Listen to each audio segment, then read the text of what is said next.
Hey everybody, it's Jason Blaha here. I thought I would sit down and do a video for you guys and gals. All right, let's get into this. So when these topics of obesity come up, sometimes people don't like to hear the obvious because we've studied the science in the labs. We know what causes body fat gain. We know what causes insulin resistance. We know what causes people to overeat.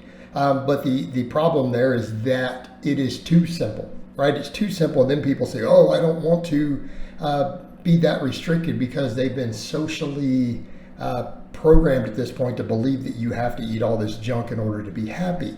And the reality is it's not necessary. In other words, before junk food and processed food existed, the emotion of happiness existed. Humans as a species have not become more happy or able to experience more happiness or joy purely because of hyperpalatable foods. I mean, that's nonsense. In fact, you kind of get used to what you enjoy, and then when you do have an occasional treat for a special event, it actually is more enjoyable, I find, than when you eat it every single day. So let's talk about this. So the reality is, if everyone simply avoided refined sugars and they ate lower fat diets, like if that's just what was available, I'm not saying, when I say this, I want to be clear. I am not saying government should force you to eat a certain way. I'm not calling for that. So I want to be clear. I am giving a hypothetical and saying that if these foods were unavailable, there wouldn't be a single fat person anywhere that you saw. They would be an anomaly. They could still exist, but they would be so rare that you might go a week at a time without seeing one. Okay, that's what I'm saying. I'm not saying it's not possible because, I mean, in theory, yes, if you eat enough calories, anyone will gain significant amounts of body fat. It is possible, particularly in cases of people with certain metabolic conditions. If they were to force feed enough food, they could slowly accumulate enough fat for this to happen. But in the absence of higher fat foods, which again, there's no real, I'm not saying we could do that. There's no way to eliminate fat from your diet. There's so many natural occurring healthy foods like nuts and things that have lots of fat, but we store those fats slightly slower than the ones that we normally eat. It really is the saturated fat near the top of the list of what we store most efficiently. But that efficiency is only a few percentages difference, right? In other words, we can store monounsaturated fats and even polyunsaturated fats as body fat, but it's just at a slightly lower efficiency. Like it's not 100% as efficient like more saturated fats are. But as you go down the chain of more unsaturated, yeah, you do lose something like maybe 5 to 10, 15% of the fat storage ability of it. But I mean, quantity will make up for that, right? So we all understand that.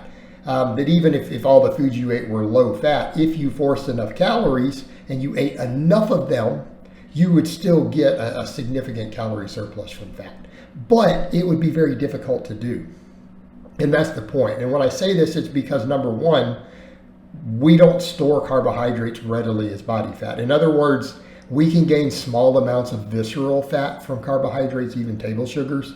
But in order for you to gain like 10 pounds of it, from that, doing that, it would take years. It would literally take you years of force feeding table sugar or refined carbohydrates to gain 10 pounds purely from the carbohydrate, if that's all you were storing, okay? It's a very small amount, but it contributes to the overeating, and that's kind of the point we come to with the refined sugars.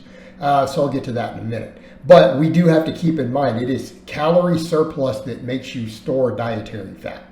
So we need to be clear, but you are storing the fat that you eat. So on a lower fat diet, let's put it to you this way. If you only eat 50 grams of fat a day, it's not possible for you to gain more than 50 grams of body fat in a day, right? You can't gain more fat in 24 hours than what you physically put into your mouth. And you'll never even gain it at 100% efficiency. And that's the point I'm making, okay? Now, that could accumulate over time. I mean, if you stored 50 grams of fat every day for 5 years, okay, that could add up to a significant amount. But hopefully people see where I'm going with this in terms of that. So if everyone's diet, if we ate just all lower fat foods, we simply wouldn't be as obese. And people say, well, what about government making those recommendations, but everyone still ate high fat? What happens when you look at the public as a whole and you look at their diets in America? Our fat intake didn't go down. So in other words, with these recommendations, our fat intake didn't go down, our refined carbohydrate intake went up. Therefore, we created a larger calorie surplus while still eating a lot of fat.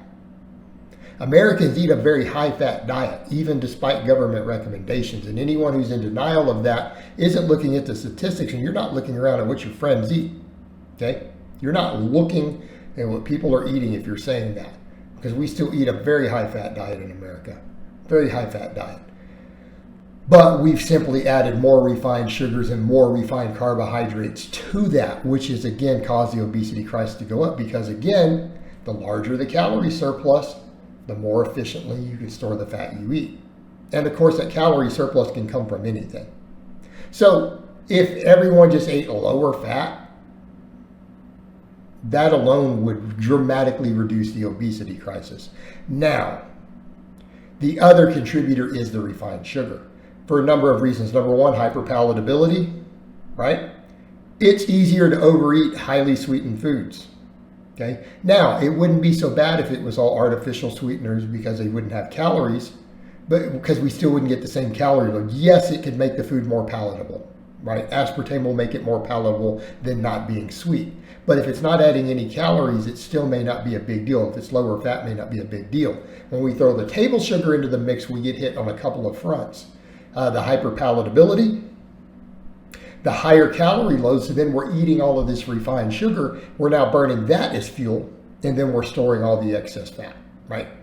So this creates a synergistic effect to create body fat gain. Now, on top of that, the refined fructose and all the refined sugars, what does it do? Causes a little bit of fatty liver, causes insulin resistance. Saturated fat and refined fructose, when studied in the lab, are the two foods that cause the most insulin resistance when measured, particularly in the liver and the metabolic ward when we measure it directly. All right, greater insulin resistance, guess what? It's going to make you more hungry and more lethargic. Therefore, you're going to eat more and move less. So we see how this whole thing combines together. So when we look at it and say, what are our real solutions? If society just simply got rid of refined sugars, people say, we can't cook it. Yeah, you can. You can do tons of it. You just have to learn to cook different with other sweeteners that don't have calories and refined fructose in them, number one. It can absolutely be done. And everyone would get used to it in no time. They would get used to it and that would just become the norm and no one would care. All right. And then we started just watching our fat intake, right? Just start reducing all of our fat intake. You do those two things, obesity itself would almost completely disappear in our society. Now, it would take time for people to lose the weight who are already there, but you wouldn't be adding new people to it while they are trimming down. All right, guys, but that's really all I have to say on that today. I hope it's been informative, and I'll talk to you guys and gals next time.